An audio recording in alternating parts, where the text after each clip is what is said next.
This is Pete Feenstra on Friday the 25th of January 2013, talking to the great rock singer that is Mr. Colin Blunstone. Hi Pete, good to see you. Live at the Boom Boom Club. Here we are for GetReadyToRock.com. We're here to talk about your brand new album and their new tour. This is the second night of your winter tour, 2013, I believe. That's right. There's a new album called On the Air Tonight, which was recorded over the last couple of years.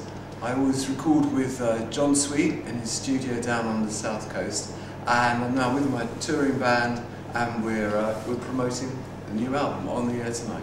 And the John Sweet connection goes back quite a long time, doesn't it, in your recording career? It certainly does. I started recording with him in the early 90s, and the first album we had released was called Echo Bridge, and that was released in 1995. It's one of my favourite albums I've ever done.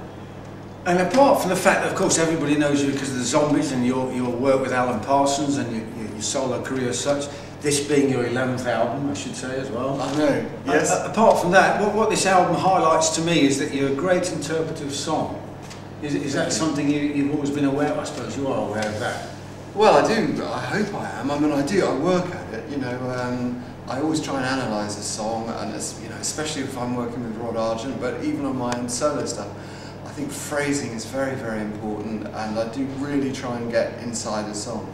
People will sort of say to you, can you record this song tomorrow or something like that, but I need a week or something to really get inside a song, so hopefully I can interpret other people's songs. Yeah, which you do on this new album, and the title track, of course, which is a Pete Barden song, I believe.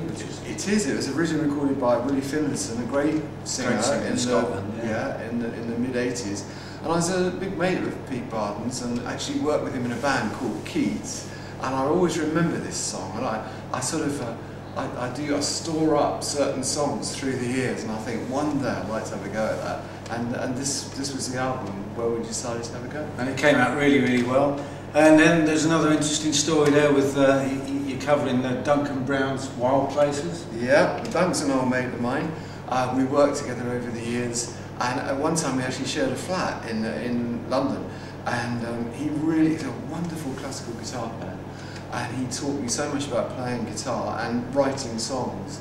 So I'm a huge fan of Duncan's, and this is the first song of his I've covered, but he's a writer I'd like to cover some more of his stuff. Well, sadly he's no longer with us, but that was arguably one of his best songs, and you've got your own interpretation of it, which is great. Absolutely, yeah. You've also written a song, or I think you've written it with Mel C from the Spice Girls? No, I didn't write it. No, there's three writers on that song. The best is yet to come, and she's one of the writers. It's a great song, really, really good song. I think she's a very talented lady.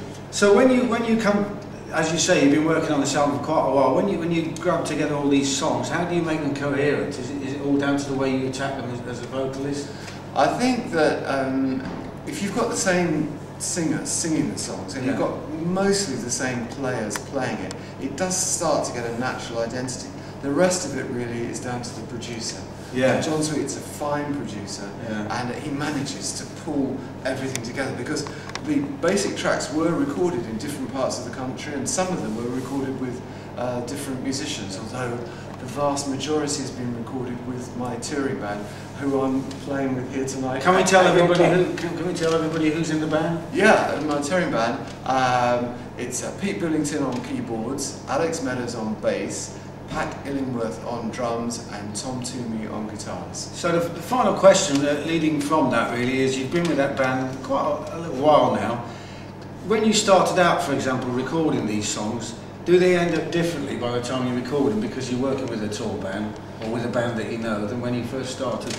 I think they do, yeah. They go, recording a song goes through a few processes. You know, I might play it in a very primitive way, especially if I'm playing it on guitar, and then I hand it over to some fabulous musicians, and they all make their contribution. Yeah, and I think they do. They can. There's a sort of goes through a little life, really, a song, and it can end up as something quite different. Well, it's ended up with it's got a lovely flow to it. Your singing performance is as good as the band's and vice versa. It's a great album. Where can people buy it other than the diminishing amount of shops out there? Yeah, that's always a problem. Well, it's on Amazon, so you can buy it from Amazon, so that's sort of simple enough. And your website, I guess? Actually, you can't buy it on the website, but you can buy it at gigs. So come along and see us play live. Yes, and on that very note, finally, do you want to give out some of the other tour dates on this tour? Yeah, we're playing at the Jazz Cafe in about 5 or 6 days' time, I think. But if you go to my website, www.colinblunstone.co.uk, all the dates are on there, and we're playing all over the country, right the way up to Scotland. And weather permitting. Weather permitting, yeah. So do come along and see the band. It's a great band, and you can buy the album. Fantastic. It's been an absolute pleasure, Colin. Good to see you again. Thank you to Paul Meredith on the camera. Good afternoon.